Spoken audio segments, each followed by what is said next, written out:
ಮತ್ತೊಂದು ಕಡೆಗೆ ಇಸ್ರೇಲ್ ಮಾತ್ರ ಲೆಬನಾನ್ ವಿಚಾರದಲ್ಲಿ ದಾಳಿ ಮಾಡೋದನ್ನು ಮುಂದುವರಿಸ್ತಾ ಇದೆ.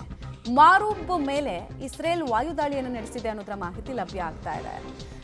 ಮಿಸೈಲ್ ದಾಳಿಗೆ 4 ಜನ ನಾಗರಿಕರನ್ನ ನಾವು ಕಳ್ಕೊಂಡಿದ್ದೀವಿ ಅಂತ ಲೆಬನಾನ್ ಸರ್ಕಾರ ಕೂಡ ಸಿಟ್ಟಾಗಿದೆ. ಇರಾನ್ ಮೇಲೆ ದಾಳಿಯನ್ನ ಇಸ್ರೇಲ್ ಹೆಚ್ಚಳ ಮಾಡೋದಕ್ಕೆ ಸಿದ್ಧತೆಗಳನ್ನು ಮಾಡಿಕೊಳ್ತಾ ಇದೆ.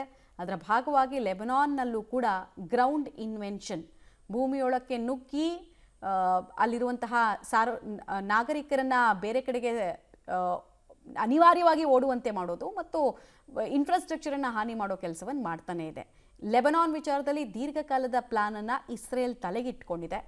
ಏನಿಲ್ಲ ಅಂತ ಹೇಳಿದ್ರು 14% ಲೆಬನಾನ್ನ ಜಾಗ ನಮಗೆ ಬೇಕು ಅನ್ನೋದು ಇಸ್ರೇಲ್ನ ಅತಿ ದೊಡ್ಡ ಲೆಕ್ಕಾಚಾರ.